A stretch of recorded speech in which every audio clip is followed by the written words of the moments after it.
Hello friends, आपके अपने YouTube channel साहित्यिक नॉलेज में आपका स्वागत है। फ्रेंड्स, हम पढ़ रहे हैं उपन्यास आपका बंटी। इस उपन्यास की रचनाकार है मनु भंडारी जी। इस उपन्यास का आज हम भाग 11 पढ़ रहे हैं। फ्रेंड्स, हम मूल पुस्तक से अध्ययन कर रहे हैं लाइन बाय लाइन, जो कि हिंदी साहित्य से संबंधित सभी परीक्षाओं के लिए उपयोगी है। तो चलिए अध्ययन शुरू करते हैं। बंटी डॉक्टर साहब के घर को देखते ही कह रहा है कि कोठी इस तरह चमचमा रही है जैसे कल ही बनी हो। बंटी के मन में हल्की सी तस्वीर है इस कोठी की, जब उसने पहली बार इसे देखा था। धूल भरी मटमैली सी, अब तो जैसे यह पहचानने में भी नहीं आती। कैसे बदल जाती हैं चीज़ें इस तरह। एकाएक ही आंखों के सामने अभी अभी छोड़ा हुआ अपना घर घूम गया, जो कार चलने के साथ साथ उसके साथ साथ दौड़ पड़ा था। पर जैसे यहाँ तक दौड़ नहीं सका। घर, बगीचा, हाथ जोड़े हुए हीरालाल और माली हांफते कांपते सब बीच में ही छूट गए। वह मम्मी के साथ अकेला ही आया है इस घर में पहली बार। मम्मी ने कई बार कहा ही नहीं, आग्रह किया था कि चल बेटा, तुझे जोत ने बुलाया है, या कि डॉक्टर साहब ने खास कर तुझे आने के लिए कहा है। पर वह कभी नहीं आया। कभी कभी जिद ही करने लगती तो फूफी आ जाती बचाव के लिए। अरे आप काहे जोर जबरदस्ती करती हैं, बच्चे का मन नहीं है तो कैसे जाएगा। आज उसे किसी ने नहीं बुलाया है शायद। मम्मी ने भी आग्रह नहीं किया, फिर भी वह आया है। जब तक उसका अपना घर था फूफी और सामान के साथ, तब तक वह विरोध कर सकता था। पर उन खाली दीवारों के बीच इस बार तो उसे आना ही था। पोर्टिको में ही सब लोग खड़े हैं, डॉक्टर साहब, जोत और अम्मी, नए नए कपड़ों में लिपटे, हंसते खिलखिलाते चेहरे लिए। हेलो बंटी, एकदम उमग कर डॉक्टर साहब ने बंटी को गोद में उठा लिया और दोनों गालों पर किस्सू दिए। बंटी ने विरोध नहीं किया और फिर धीरे से नीचे उतर गया। तुम लेने नहीं आए? खाली गाड़ी भेज दी, मम्मी ने कुछ इस ढंग से कहा जैसे वह, अर्थात बंटी, कभी कभी मम्मी से कहता था। और तब मम्मी कहती थी, क्या ठुनकता रहता है सारे दिन। बंटी सोचता है कि इतनी बड़ी होकर भी मम्मी ठुनकती हैं। मैं आ जाता तो फिर यहाँ स्वागत कौन करता तुम्हारा। और डॉक्टर साहब ने मम्मी को बाह में भरकर भीतर ठेलते हुए कहा, आज तुम पूरे 10 दिन बाद आई हो इस घर में, और इस 10 दिनों में मैंने चेहरा बदल दिया है इस घर का। डॉक्टर साहब का मम्मी के कंधों पर हाथ रखना या मम्मी को बाह में समेट लेना कई बार देख चुका है बंटी। फिर भी जाने क्या है कि जब भी देखता है नए सिरे से एक क्षण को मन में कुछ हो जाता है। वह मम्मी पर से नज़र हटा लेना चाहता है और बाहों में सिमटी मम्मी को लगातार देखते रहना भी चाहता है। मम्मी इस तरह चल रही हैं इस घर में जैसे यहाँ सब कुछ बहुत जाना चीन्हा है हो। उसे तो यहाँ कुछ भी नहीं मालूम, जिधर जोत ले जाएगी उधर ही जाता है, उसके साथ साथ, बल्कि उसके पीछे पीछे। यह तो कॉलेज का घर था बेटा, वहाँ अपना घर होगा, अपने लोग होंगे, और अपने लोगों के बीच भी सहमी सहमी और अपरिचित सी नज़रों से देख रहा है। बंटी अपने घर को उससे परिचित होने के लिए, उसे अपना बनाने के लिए, रंग रोगन की गंध घर के इस छोर से उस छोर तक फैली हुई है। साथ ही एक और भी गंध है जिसे वह केवल सूंघ रहा है पर समझ नहीं पा रहा है। बड़ा सा बेडरूम, हल्की नीली दीवारों पर गहरे नीले नीले पर्दे और सलेटी रंग का कारपेट, खूब गुदगुदा सा, 2 नई नई चमकती हुई अलमारियाँ। बंटी ने एक बार आंख खोलकर उन पर हाथ फेरा, एकदम चिकनी उंगली रखते ही जैसे फिसल गई और एक हल्का सा निशान बन गया। बंटी ने देखा, कोई देख तो नहीं रहा। कमरे के बीच में दीवारों के सहारे 2 पलंग, दोनों के सहारे पलंग के साथ ही लैंप लगा हुआ। बंटी का मन हुआ जलाकर देख ले, रोशनी कहाँ आकर गिरती है। उसने मन ही मन सोचा, वह इधर की तरफ सोएगा और मम्मी उधर।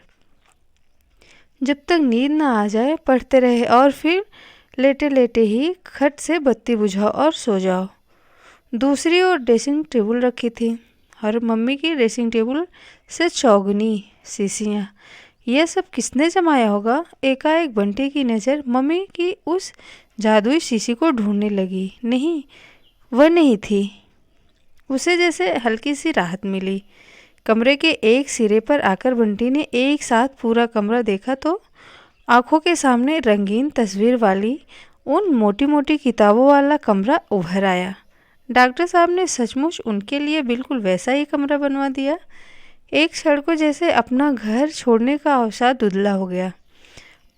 कभी अपने दोस्तों को लाकर दिखाएगा। टीटू की अम्मा आकर देखे कैसे हंसती थी, अब हंसे आकर। कभी देखा भी नहीं होगा ऐसा कमरा। बंटी, तुम्हें कैसा लगा कमरा, बताओ तो? पसंद आया? डॉक्टर साहब ने उसकी पीठ पर हाथ रखकर पूछा तो बंटी जैसे पुलक कर मुस्कुरा दिया। अच्छा लगा। बंटी को डॉक्टर साहब भी अच्छे लगे। जोत और अम्मी दौड़े दौड़े आए। पापा चलिए, नाश्ता तैयार है। बड़ी सी मेज पर ढेर सारी खाने की चीज़ें फैली पड़ी हैं। बंटी को शादी वाले दिन शादी जैसा कुछ नहीं लगा था, पर आज जरूर शादी जैसा लग रहा है। एकाएक जोत और अम्मी के नए नए कपड़ों के मुकाबले में उसे अपनी हल्की सी मैली हो आई स्कूल की यूनिफॉर्म बड़ी फीकी फीकी और बेतुकी सी लगा जैसे वह इन सब के बीच का नहीं, इन सब से अलग है। फूफी तो स्कूल से आते ही सबसे पहले कपड़े बदलवाया करती थी। मम्मी को ख्याल भी आया कि यहाँ आने से पहले कम से कम उसके कपड़े तो बदलवा दे। नहीं शगुन, उस कुर्सी पर नहीं, वह अम्मी की कुर्सी है, ऐसा डॉक्टर साहब ने बोला। इन दोनों की अपनी अपनी कुर्सियाँ तय हैं। कोई और बैठ जाएगा तो तूफान मच जाता है। तो शकुन कहती हैं, अच्छा लो, तो हम अपनी कुर्सी तय कर लेते हैं। और हंसते हुए मम्मी ने डॉक्टर साहब के सामने वाली कुर्सी खींच ली। बंटी अभी भी खड़ा है। तुम भी अपनी कुर्सी तय कर लो बेटे, बोलो इधर बैठोगे या उधर? सभी की अपनी जगह तय है, अपनी कुर्सियाँ तय हैं, बस उसी का कुछ तय नहीं है। जो बचा है उसमें से ही उसे कुछ चुन लेना है। वह चुपचाप जोत के पास वाली कुर्सी पर बैठ गया। मन को कहीं एक अपमान सा भाव छूकर निकल गया। अम्मी और जोत की यह लाओ वह लाओ, ए बंसीलाल इसमें हरी मिर्च क्यों डाली, आज अंगूर क्यों नहीं, मेरे नमकीन बिस्कुट के बीच बंटी अपनी नज़रों में जैसे कहीं से बड़ा बेचारा हो आया, बेचारा और उपेक्षित भी। डॉक्टर साहब बाहर वालों की तरह उसकी मनुहार कर रहे हैं। यह लो बंटी बेटे, वह लो, तुम्हें अच्छा लगेगा, वह बाहर का ही तो है। शर्मा नहीं बंटी, तुझे जो पसंद है ले ले, अपने घर में शर्माते नहीं। मम्मी ऐसे बोल रही हैं जैसे खुद भी डॉक्टर साहब के ही घर की हों, पर हैं भी शायद, शादी के बाद तो हो जाते हैं, पर वह कैसे? उसने थोड़ी ही शादी की है। और आंखों के सामने फिर अपने घर की तस्वीर उभर आई। मेज पर कभी अकेला और कभी मम्मी के साथ बैठा हुआ बंटी और डांट डांट कर खिलाने वाली फूफी। हेलो, हो गया तुम्हारा खाना? और यह कौन खाएगा? तुम कैसे नहीं खाओगे बंटी भैया, हम बांस लेकर ठूसेंगे तुम्हारे गले में, समझे? मम्मी के आगे दिखाया करो ना ये नखरे, बहू सिर पर चढ़ा रखा है तुम्हें। और मम्मी मुस्कुराती रहती। एकाएक ही नज़र मम्मी की ओर उठ गई। इस समय भी तो मम्मी मुस्कुरा रही हैं। एक ही आदमी इतनी अलग अलग तरह से भी मुस्कुरा सकता है। हेलो डॉक्टर, गृह प्रवेश की दावत हो रही है। बंटी एकाएक जैसे चौंक गया। सारे घर को गुजारता हुआ एक लंबा सा आदमी घुसा। एक अकेला आदमी भी इतना शोर मचा सकता है? लंबा कितना है? गर्दन पूरी तरह ऊंची करके देखने पर ही चेहरा दिखाई दे। आओ आओ वर्मा, बड़े अच्छे समय आए। नमस्कार वर्मा साहब। नमस्ते अंकल। सब लोग तो जानते हैं इस लंबे आदमी को, बस वही नहीं जानता आज ये खाने की मेज़ सचमुच खाने की मेज़ लग रही है। लंबा आदमी मम्मी को कैसे घूर घूर कर देख रहा है। डॉक्टर साहब खी खी करके हंस पड़े और मम्मी गदगद होकर एकदम सुर्ख हो गई। आजकल मम्मी के गाल बात बात पर ऐसे ही सुर्ख हो जाते हैं, मानो गुलाब जूड़े में न लगाकर गालों पर लगा दिए गए हों। मम्मी ने एक प्लेट लगाकर सामने को तो फिर दहाड़ा, no no, I am full Mrs Joshi. Mrs Joshi? Bunty? एकाएक बंटी की नज़र मम्मी की ओर उठ गई। मम्मी ने कुछ भी नहीं कहा। अभी तक मम्मी को सब मिसेज बत्रा कहते थे और अब बंटी? अब तू जोशी हो गया यार। बंटी जोशी नहीं, अरूप जोशी। धत, मैं क्यों हो गया जोशी? मैं अरूप बत्रा हूँ और बंटी बत्रा भी। चल चल, डॉक्टर जोशी तेरे पापा नहीं हो गए अब? बिल्कुल नहीं, एकदम नहीं। मेरे पापा अजय बत्रा हैं, कलकत्ते में रहते हैं। अब नहीं रहे वो पापा मिस्टर? मार दूंगा ज़्यादा बकवास की तो। मन हो रहा है धज्जियाँ बिखेर दे इस कैलाश के बच्चे की। फिर सारे दिन वह कागज़ पर अरूप बत्रा, बंटी बत्रा लिखता रहा था। लंच टाइम में मैदान में बैठा तो उंगली से ज़मीन पर लिखता रहा, बत्रा बत्रा। अंकल, आप टामी को नहीं लाए? हम घर से नहीं आए बेटे, सीधे ऑफिस से चले आ रहे हैं। सोचा जरा तुम लोग के घर की रौनक देख लें। क्यों मिसेज जोशी, बेडरूम पसंद आ गया? आपने अप्रूव किया या नहीं? मम्मी के गाल फिर सुर्ख हो गए। क्या हो जाता है मम्मी को बार बार? ऐसा तो पहले कभी नहीं होता था। वाह, मिसेज वर्मा ने सब अरेंज किया और मुझे पसंद ना आए। हम तो सोच रहे थे धन्यवाद देने रात में खुद ही उधर आएंगे। ओह नो नो, यह सब तकल्लुफबाजी छोड़िए, आज की रात नहीं। फिर एकाएक उनकी नज़र बंटी पर जम गई। यह बच्चा, ओह अच्छा, क्या नाम है बेटे तुम्हारा? प्यार से बोला, तब भी लगता है जैसे डांट रहा हो। इसके बच्चों को डर नहीं लगता होगा इससे? बंटी ने सीधी नज़रों से उसे देखा और बिना झिझक के जवाब दिया, अरूप बत्रा। बत्रा पर इतना जोर डाला कि उसके सामने अरूप तो जैसे दब ही गया। वाह, बड़ा अच्छा नाम है यह तो। अरूप और अमित, जोड़ी भी खूब रहेगी। फिर मम्मी की ओर देखकर बोला, seems to be a bold chap. Mummy कैसे घूर घूर कर देख रही हैं। देखे वह क्या डरता है? बत्रा है तो बत्रा ही रहेगा और बत्रा ही कहेगा। मम्मी की तरह नहीं कि झट से जोशी बन जाए। खाना पीना खत्म हुआ तो डॉक्टर साहब ने कहा, जोत बंटी, बेटे को घुमाकर सब दिखाओ। अपनी किताबें, अपने खिलौने, पीछे का शीशा और स्लिप घुमाओ ज़रा। मम्मी मज़े से बैठी हैं। उन्हें अभी भी ख्याल नहीं आ रहा है कि बंटी के कपड़े बदलवाने हैं। यहाँ कौन फूफी हैं जो बदलवा देंगी कपड़े, या उसे मालूम है कि कपड़े कहाँ रखे हैं जो अपने आप ही जाकर बदल लेगा। बस अपने ही गाल लाल करके मुस्कुरा रही हैं जब से। जाने क्या है कि डॉक्टर साहब से या कि किसी भी अनजान आदमी से कहने में जितना संकोच होता है, मम्मी से कहते हुए भी इस समय उतना ही संकोच हो रहा है। वह कहे कपड़े की बात, मम्मी को अपने आप नहीं सोचती। ये दोनों नए नए कपड़े पहने बैठे हैं, फिर भी मम्मी को ख्याल नहीं आ रहा है उस लंबे आदमी ने क्या सोचा होगा कि ऐसे गंदे कपड़े पहन कर ही रहता है यह बच्चा। जाओ बेटे, जोत बुला रही है, मुझे कपड़े दो, कपड़े नहीं बदलूंगा मैं। भरकस रोकने पर भी बंटी का स्वर जैसे भर्रा ही गया।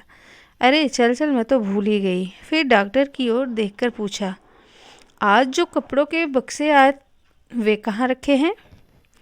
एक कमरे में सारा सामान अस्त व्यस्त ढंग से पड़ा है, बंटी के घर का सामान।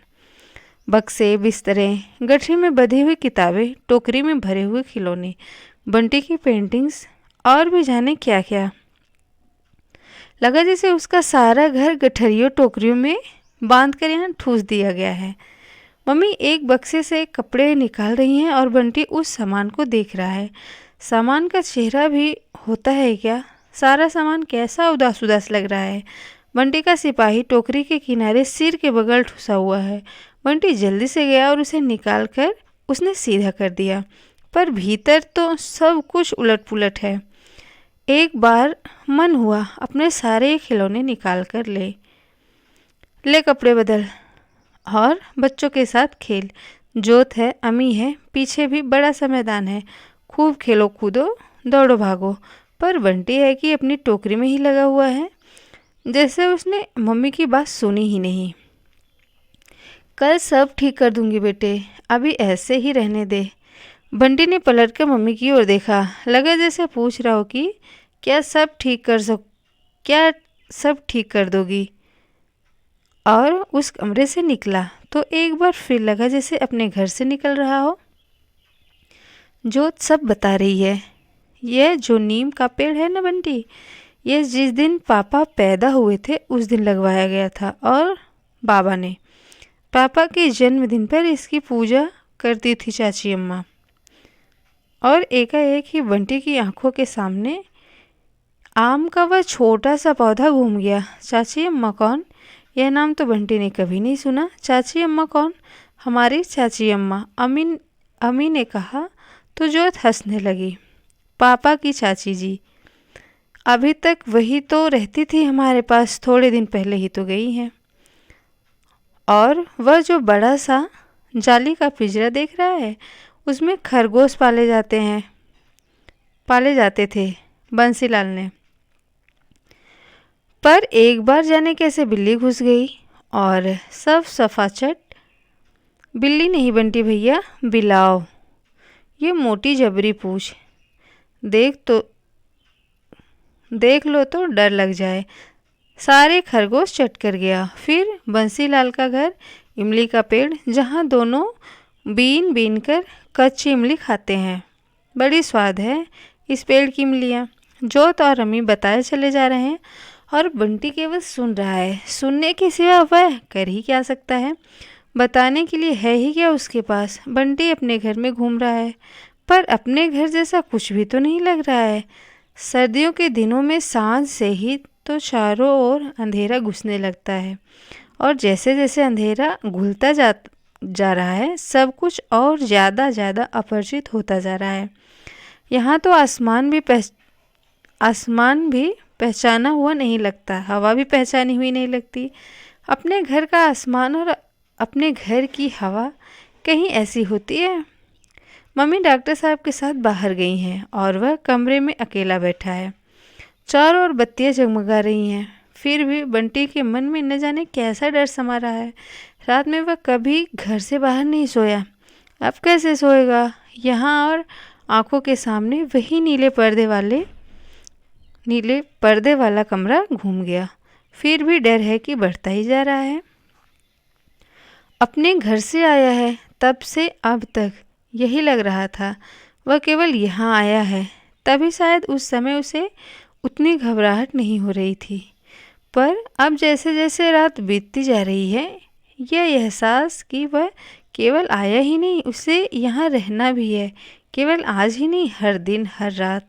और इस बात के साथ ही मन है कि जैसे डूबता चला जा रहा है। कैसे रहेगा वह इस घर में? यह उसका घर बिल्कुल नहीं है, यह डॉक्टर साहब का घर है, जोत और अम्मी का घर है। वह किसी के घर में नहीं रहेगा, अपने घर में रहेगा, अपने ही घर में सोएगा। अपने घर में उसे कभी डर नहीं लगता था। मम्मी बाहर चली जाती थी तब भी नहीं, एकदम अंधेरा हो तब भी नहीं, न हो मम्मी न हो रोशनी। पर घर तो उसका अपना था, फूफी तो उसकी अपनी थी। अंधेरे में ही वह अकेला सारे घर का चक्कर लगाकर आ सकता था। यहाँ तो न घर उसका है न घर वाले उसके हैं। मम्मी के कहने से क्या होता है, क्या वह जानता नहीं? और जब कुछ भी उसका नहीं है तो डरेगा ही वह।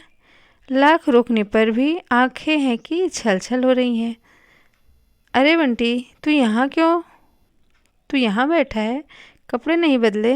मम्मी तेरे कपड़े पलंग पर रख गई है। जोत पहले तो मम्मी को आंटी जी कहती थी, अब मम्मी क्यों कहने लगी? हूँ सर्दी रे। दोनों बाहों को कसकर छाती से चिपकाए अम्मी पंजों के बल उछलता हुआ आया और बिस्तर में दुबक कर रजाई ओढ़ ली। बंटी ने बाथरूम में जाकर मुंह धो लिया। पता नहीं क्या है, वह कहीं भी जाए उसका अपना घर साथ साथ चलता है। बाथरूम, बाल्टी, नल, आँख मीच कर भी अपने घर में जिस तरह चल सकता था। यहाँ आँख खोल भी उस तरह नहीं चल पा रहा है। चल अब अपनी अपनी रजाइयों में घुसकर कहानी कहेंगे। मम्मी बता रही थी तुझे खूब खूब कहानी आती हैं।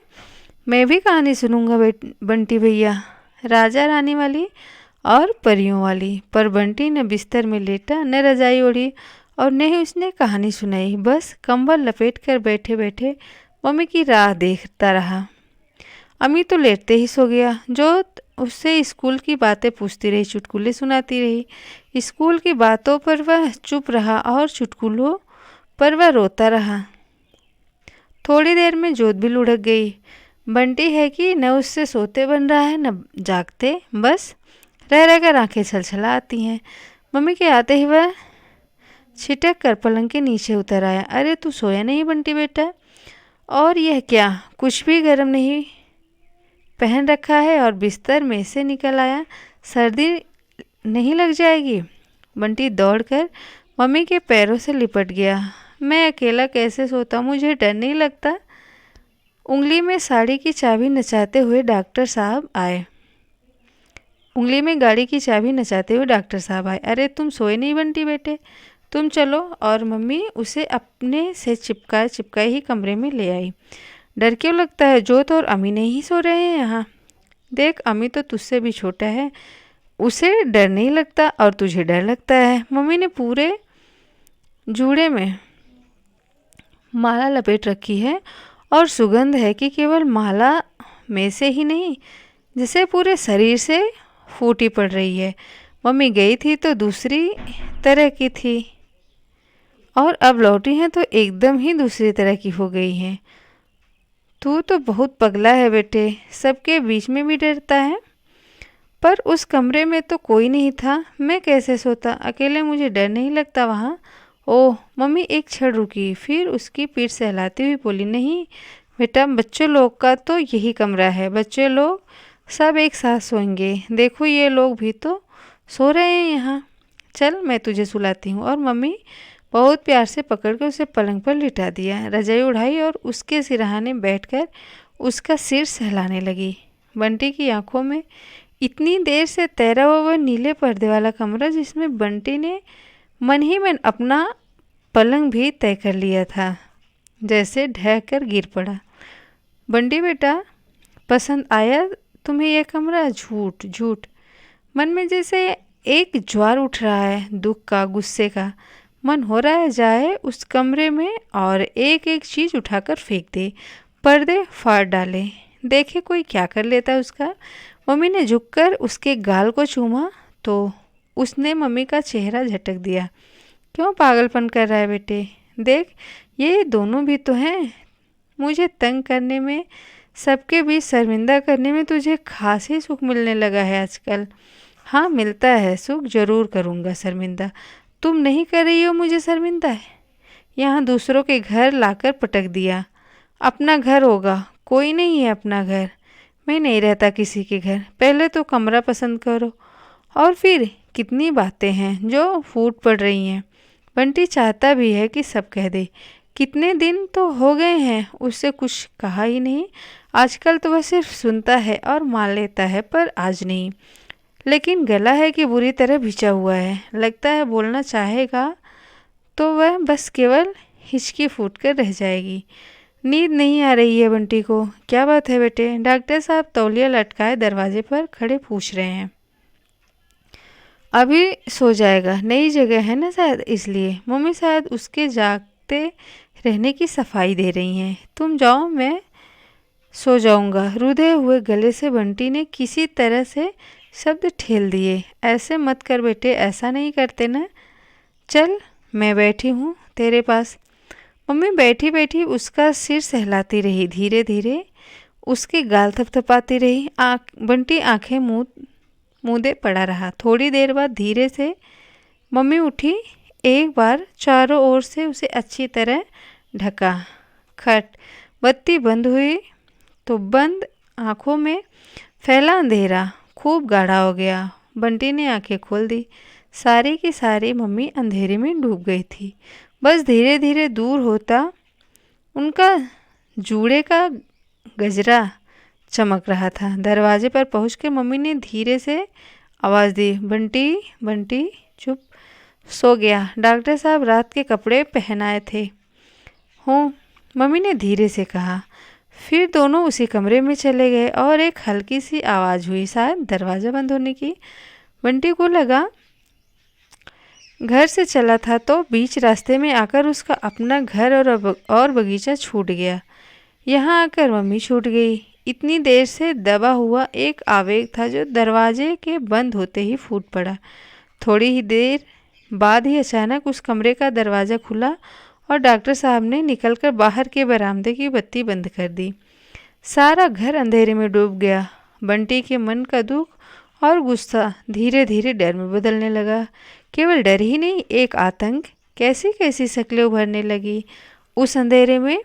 उसने कसकर आंखें मीच ली, पर अजीब बात है, बंद आंखों के सामने शक्लें और भी साफ हो गई। लपलपाती जीभ के राक्षस, उल्टे पंजे और सींगों वाला सफ़ेद भूत, 3 आंखों वाली चुड़ैल, जादुई नगरी के नाचती हुई हड्डियों के ढांचे, सब उसके चारों ओर नाच रहे हैं, धीरे धीरे उसकी ओर बढ़ रहे हैं। उसकी सांस जहाँ की तहाँ रुक गई। मम्मी दरवाज़ा खोलो, दरवाज़ा खोलो मम्मी, सारी ताकत से बंटी चीख रहा है और दोनों हाथों से दरवाज़ा भड़बड़ा रहा है। दरवाज़ा खोलो मम्मी। आधी रात के सन्नाटे में बंटी की भींची हुई सी आवाज़ भी सारे घर में गूंज उठी। खटाक से दरवाज़ा खुला। कौन है? बंटी। क्या हुआ बेटे, क्या हुआ? सर्दी में अकड़ा हुआ बंटी थर थर काँप रहा है। मम्मी ने जल्दी से उसे गोद में उठाकर छाती से चिपका लिया। बंटी का सारा मुंह आंसू लारों नाक से सन गया। हिचकियों के मारे सांस नहीं ली जा रही है। मम्मी ने उसके चारों ओर कसकर शॉल लपेट दिया। मैं हूँ बेटे। मम्मी क्या हो गया? तेरे पास हूँ। क्या बात हो गई? गले तक रजाई ओढ़े ओढ़े ही डॉक्टर साहब ने पूछा। डर गया है शायद, मम्मी ने कहा, पर उनकी आवाज़ ऐसी सहमी हुई थी जैसे वे खुद डर गई हों। मम्मी उसे वैसे ही छाती से चिपकाए चिपकाए पलंग पर बैठ गई। उसकी पीठ सहलाती रही। मैं तेरे पास हूँ बेटे, मम्मी तेरे पास है। धीरे धीरे बंटी अपने में लौटने लगा।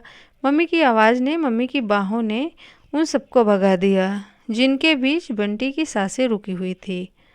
और जब बंटी की हिचकियाँ थम गई, उसके शरीर में फिर गर्माई आ गई तो मम्मी ने बंटी को धीरे से पलंग पर सुलाया। क्या हुआ बेटे, डर गया था? तो पहली बार बंटी ने आंखें खोली। उसकी मम्मी उस पर झुकी हुई पूछ रही थी। उसकी अपनी मम्मी। एक बार मन हुआ मम्मी के गले में बाहें डालकर लिपट जाए, पर हाथ जहाँ के तहाँ जमे हुए हैं। हाथ ही नहीं है, जैसे सारा शरीर जहाँ का तहाँ जम गया है। केवल आंखें खुली हैं और वह टुकुर टुकुर देख रही हैं मम्मी को, कमरे को, आसपास की चीज़ों को। हल्की सी नीली रोशनी में डूबा हुआ कमरा, कमरे की हर चीज़। पहले भी कभी इस तरह डर जाया करता था, पता नहीं कहाँ से आ रही है डॉक्टर साहब की आवाज़। नहीं, कभी नहीं डरा। शायद नई जगह थी, शायद कोई सपना देख रहा हो। उल्टी सीधी कहानियाँ जो पढ़ता है दुनिया भर की। मम्मी की आवाज़ में परेशानी थी, दुख था। पहले जब बंटी दूसरी दुनिया में था तो मम्मी का चेहरा, मम्मी की आवाज़ बहुत अपनी अपनी लग रही थी। अब वह पूरी तरह अपनी दुनिया में लौट आया है।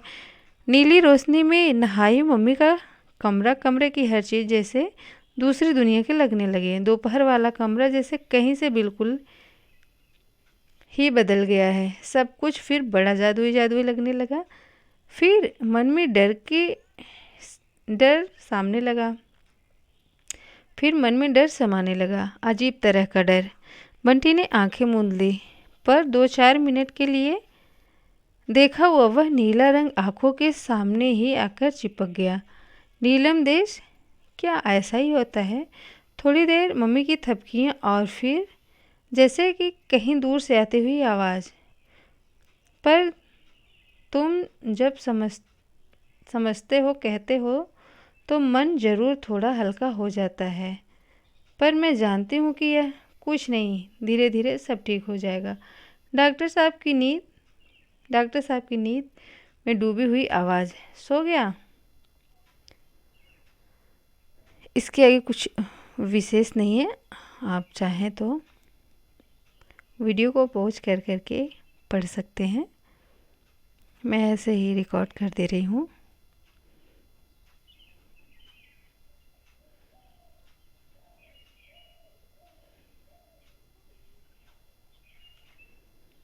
तो फ्रेंड्स, इस सेशन में इतना ही।